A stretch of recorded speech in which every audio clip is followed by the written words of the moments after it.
and I wanted to share a game that I played on chess.com. This was a 15-10 standard game, and a pretty interesting one.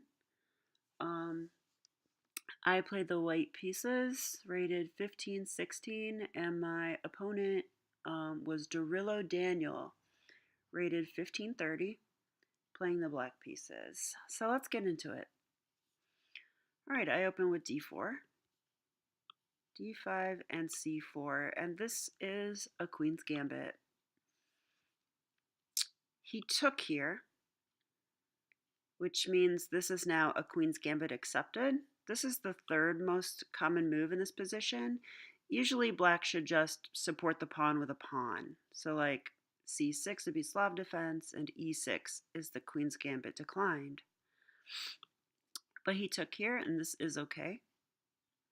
And I play e3 in this position. And I'm just looking to recapture.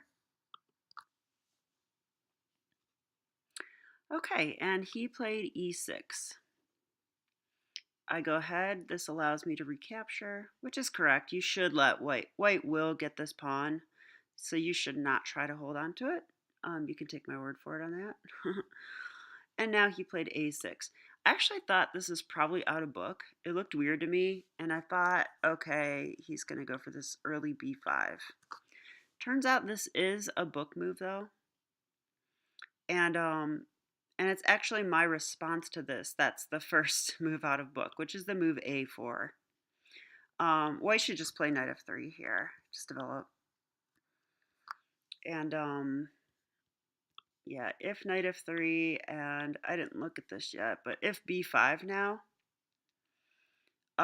you can just move the bishop away. You can go to e2 or e3. And I would prefer the e2 square because this bishop's coming, and it puts a little pressure on this knight. So until I can get castled, that bishop will be eyeing the g-pawn. So I can't play knight e5 yet. So I like to play knight e5, but then I like to play bishop f3 and trade this guy off if I can. He's very pesky there in this line. So, okay. Let's continue, right? So a4 was played. So just stopping b5, just fighting over this square a little bit. Totally normal. Knight f6. So, okay. Now this game is interesting. Like chess is it's funny how chess games can go and the reasons why people win, lose, or draw, right? I've had games where I play terrible, but my opponent plays worse and I take a win. And I play games where I play very well, but I just simply get outplayed by somebody having a good day or who's just stronger than me, and I lose. So I think it's interesting how results, which do determine our rating 100%, don't necessarily reflect the quality of your play. And I think that's important to remember because it's easy to get upset about losses, but what I really want what I care about more is the quality of my play. And I just want to play well and play better and learn, So that's my goal as an improving player. I just thought I'd share that. Because this game, I'm pretty happy with how I played. But as you'll see, I have one big mistake. But like when I ran this game through the engine, the first 30 moves were all good moves by both sides. And I'm pretty happy about that right away. But okay, let's continue. Plus this game's, it's when it's not a crazy tactical mess, it's easier to play that way. And then when things get crazy, it's not so easy at all. Okay, sorry for the interlude there, but I thought that's an interesting note. So knight f3, yeah. I want to develop my knight, and he threw in bishop b4 check. Here, yeah, bishop d2. I mean, you could block with the knight, but this is totally fine. And he decided to take it. I'm actually not sure about that decision. I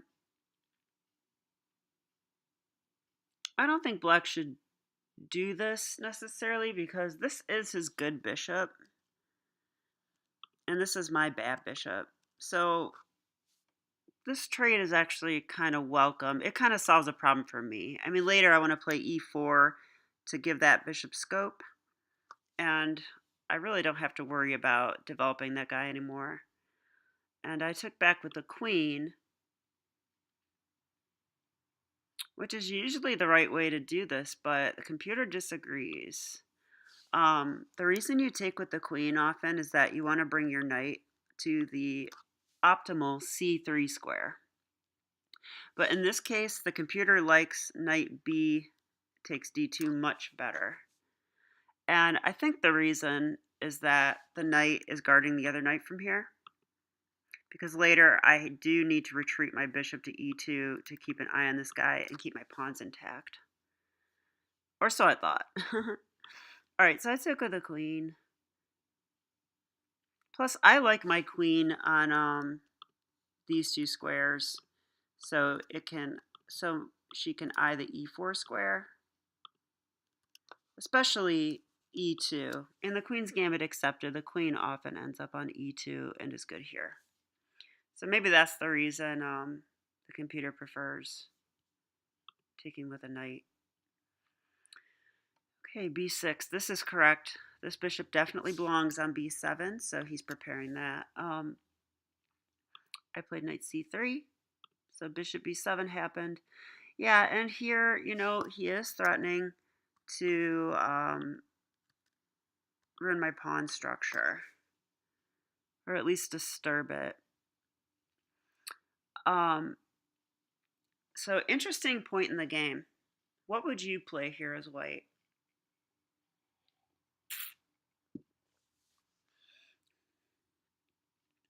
Well, I played the move bishop e2.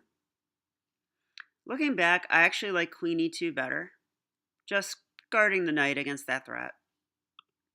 Bishop e2 is okay, but the computer likes castles, and I find this to be fascinating because this does invite the trade and this change in the pawn structure. But you can totally play this way. The thing is, it's hard for black to get to the king, and this bishop, I think, was stronger than the knight. And since we have a light square bishop, we're going to put all our pawns on dark squares, and we're going to move our rook out, and we're going to get our queen to the f1 square, and we're totally safe, and you can play this way. And the bishop's good with all the pawns on dark squares. So just a thought, just an idea of how you could play a position like this. So that's the first major thing that I learned this game, is that you can play that way. And I think that's important to know because bishop e2 is not a move I want to make. I don't want to make this move, really. I'd rather have my bishop here, I think, like on a2 or something, or even on d3. But here, I really think queen e2 is called for. So, okay. Let's continue. So I played bishop e2. And here, the computer says black has no problems and might even be a little bit better. So this is a waste of a tempo. Castles. Castles. Knight b d7. All right, so yeah, here to keep the slight advantage, black actually needs to play queen e7 here.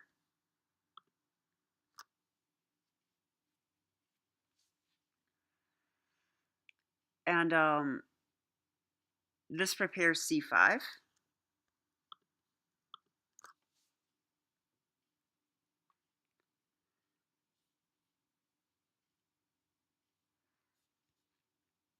And yeah, I don't totally understand why, to be honest. So maybe you can tell me in the comments. But my opponent played knight b to d7. So here, I haven't really tried this idea before, but I have seen this before. This idea to stop black from playing c5 so easily. So knight bd7 does hit the c5 square, and I felt like black's next move is going to be c5, challenging my center.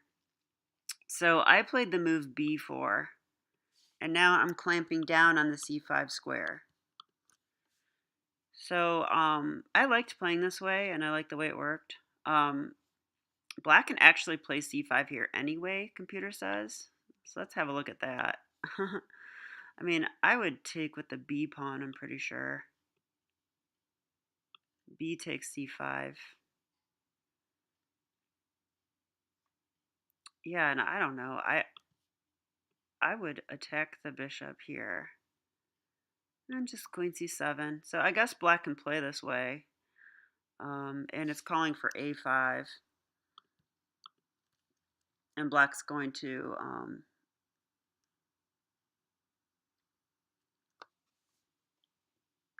take on d4, it looks like. So, okay. b4. Black did not play c5 anyway. They played queen e7. This move is fine. He's attacking my pawn. So I need to do something about that. And I decided to play b5, which is accurate. So just pushing the pawn. I didn't want to tie my queen down to it, or a rook for that matter, so I just moved it. And he played a5. Interesting decision. Now I was actually happy with this change of events because I think in black's position, the c pawn really sticks out as a weakness. And I suppose my a pawn is weak, but it's harder to get to. This is on the open line. So I felt like I was slightly better here, and the computer agrees. And now I'm going to play to attack this pawn. And the way my opponent handles this part of the game, I thought was pretty good. So let's have a look at this. Rook a to c1. So yeah, just lining up against the c pawn. I have discoveries right now against it. But he just moved his rook over to defend it. And now white needs a plan, right? And the plan I chose was not the right one. I chose to double rooks on the c file, which seems okay, but the problem is when I played a4 early on in the game, I think probably the reason that move is not a theory move is because I give up this this b5 square, or b4 square rather. So you could see like this knight has a nice clear route, doesn't it? I thought it did earlier. Well, he has this square. But he could also, yeah, this is the route I was thinking of. So they have some nice outposts. And should the knight, yeah, so you can see these are ideas. Obviously, this pawn is covering here right now, but if that changes, then the jumping the knight into b4 is quite good. Here, the knight will be threatening to come to a2 at any moment, hitting the c1 square. So that disturbs my plan of doubling on the c file. So I think that's the problem with this plan. So I play rook c2, and he jumps into e4, which I saw he could do this, and I thought it was not a bad idea. Now I could just take the knight.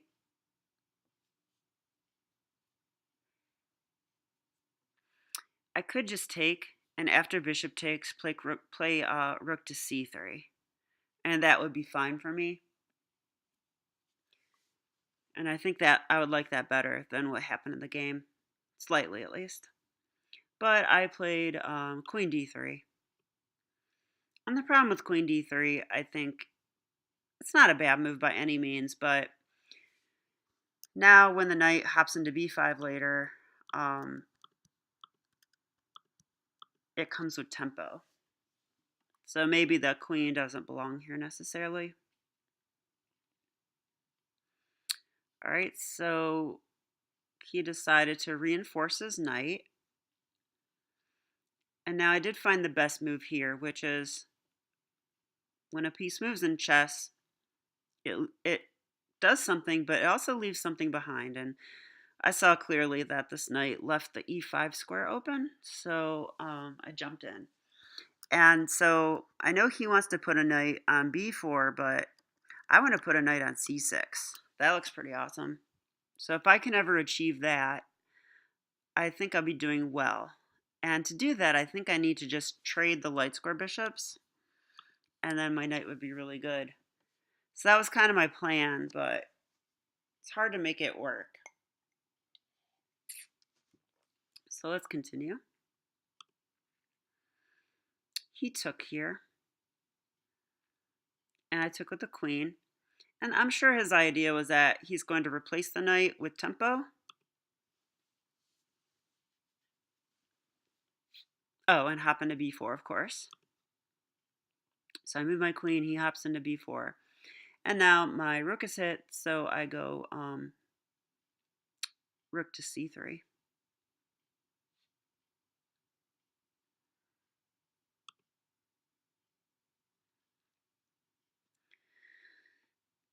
So, yeah, the computer is calling for putting the rook on c1 instead, which I kind of wanted to do, but then I'm not doubling.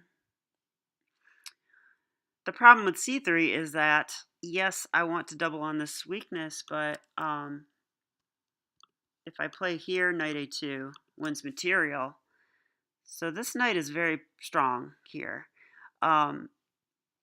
It's funny because it's sort of on the side of the board, but all the activity is on the queen side. So in terms of where the action is, this knight is well placed and certainly interfering with my coordination. And now I really like black's move. He decides to go for c5 right now. So when it comes to pawn pushes, I like to consider three things. And that is what happens if they take it, what happens if they push past it, and what happens if they ignore it. So I have those three options here. I can actually take a couple ways because I have en passant. So if I take en passant, then the b pawn becomes weak. If I take here,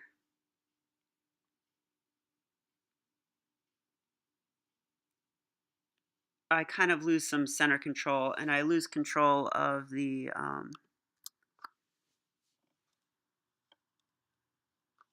this square, but I get to keep c6. And if I ignore it, I think black will probably take here. And if I push, he'll take. So, yeah, so I need to recapture one of the two ways here. And, yeah, I went for the en passant. Computer likes d takes c5 slightly better. Let's have a look at what happens here.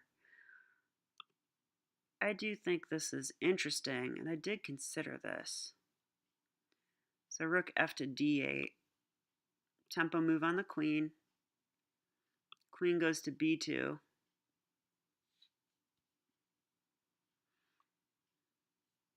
Rook takes c5. Also, queen g5 is a move. So that's a tempo on the knight. Yeah, and that's the thing. I mean, when you take here, it leaves the knight vulnerable. Then you take, queen takes. Yeah, and now this is black's weakness, and this is my weakness, and I do have rook c1. It says white's slightly better here, so pretty interesting. In the game, I took en passant, and he took with the knight.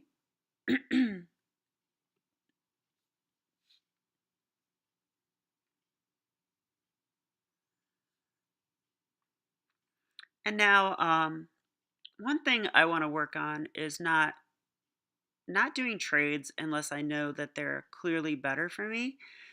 So here's a question for you. Would you take the knight here or would you do something else? Well, I think if I take the knight, I'm actually just kind of helping him improve his position a bit. He has this queenside majority, so in an endgame, this is going to be an important thing. I have a kingside majority or a center majority, I guess, but I think it's more difficult to to work with this than it is to work with his queenside majority. Um, Also, if I take here, it improves his rook, and he's ready to double on the c file. If I take and he takes, I don't know. It just doesn't seem like that's correct, and that's true. It's just equal after that move. Slightly more accurate is knight to c4. It's just attacking the b pawn weakness, and now he has to defend that, and it's kind of annoying for him. I think he had to play queen d8 to defend, and now I played bishop f3. This pins the knight. So I felt like I had some nice play here, but my opponent's next move was good. It's the best move, bishop a6. So now he's attacking my knight, and it's pinned. Not only that, but this knight is ready to jump back in to the b4 square. So I was seeing lines I didn't like with the knight jumping back into b4. Like, I want to play rook c1, but after knight b4, he's threatening that knight a2 thing again. So here I decided to take. And this is okay. Slightly more accurate to just double. But I took. And he took, because what else? And now,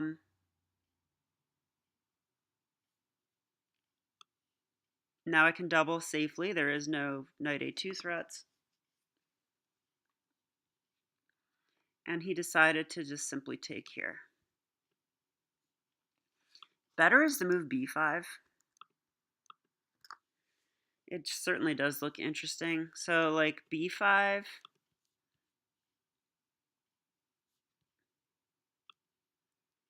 a takes b5, bishop takes b5. And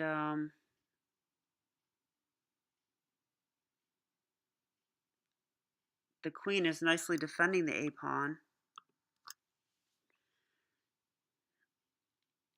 Computer wants to go knight a3, just attacking the bishop.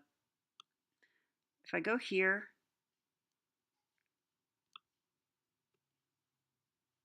then this is a very equal position because this pawn is pretty strong. Yeah, it's probably just a draw with accurate play. Okay, but in the game, he decided to take here, which also felt drawish.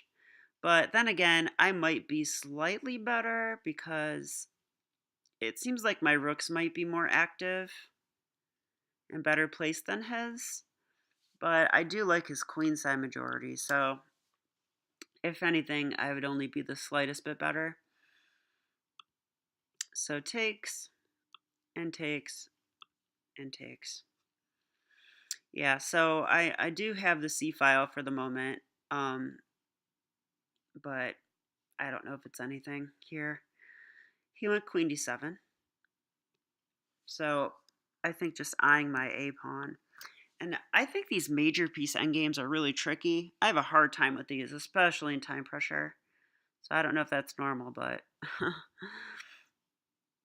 this is where it gets a little bit dicey. So queen c2. I like this move a lot. I'm just taking full control of the c file. There is no rook c8 anymore. That's unplayable now because he gets mated.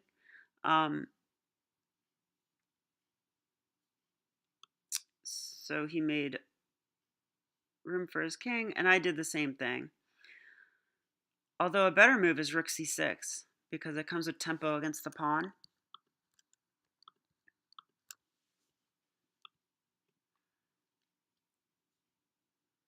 But okay, rook b8. And this seems passive, but it's actually probably okay because what he wants to do is push his b pawn. And notice he has nice control of this square now.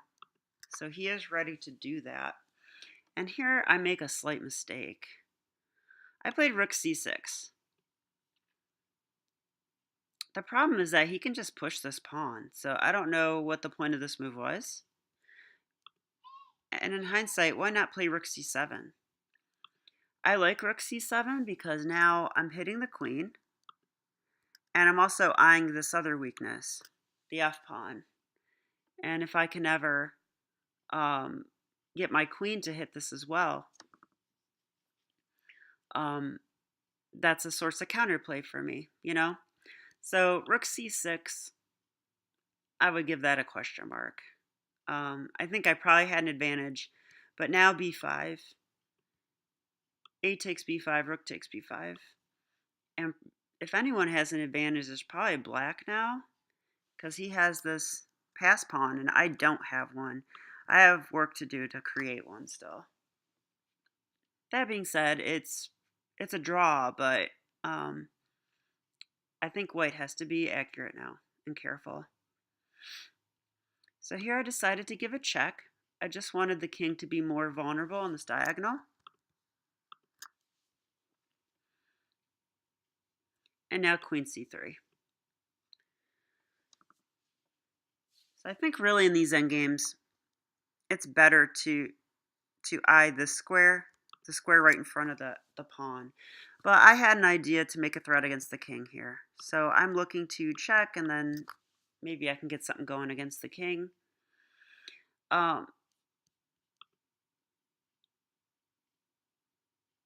He brought the queen over this way.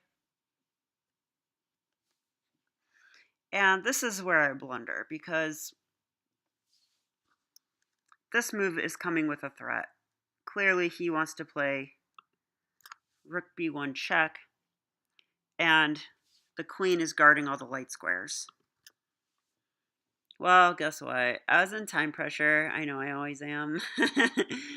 And I played d5 check, which is fine. He goes king h6 because he really doesn't have another move. And now I was foaming at the mouth because I saw that I could create this pass pawn here. But this just loses on the spot because rook b1 check, and I didn't realize that I just moved my pawn out of the way, and now the queen has all the light squares again. So embarrassing way to lose this game. The only move is queen c1, so I played that and he took. I mean, so here I'm just lost. But this is pretty interesting at this point in the game. The obvious move is e4. You know, now the queen is not guarding the light squares, so that check isn't so threatening. And I feel like, you know, if he takes here,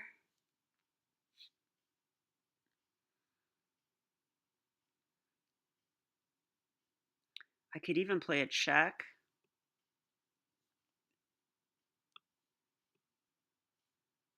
And I can check again.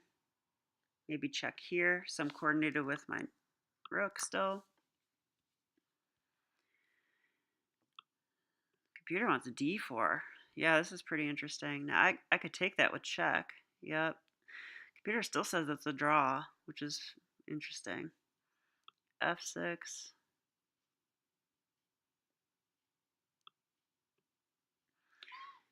So the game could have continued this way, and it probably would have been a draw, but instead, d6, the losing move. Just a rookie mistake, really. So, and this is why my online rating keeps going down, because I keep doing stuff like this in time pressure.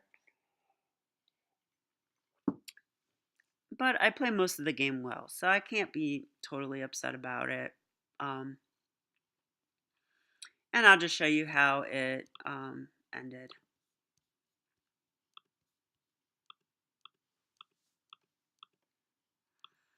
All right, I know I need to keep that pawn. That's the only hope I have. I was trying to get this in, but he saw that and stopped it. And now I'm just desperate. Yeah, I'm just desperate. Yeah, this check just wins because yeah, he's gonna push the pawn next. And so I resigned here. But yeah, I hope you enjoyed the game. Um, I thought it was a pretty interesting one. Middle game had some cool stuff on the queen side going on. So thank you for watching and have a great day.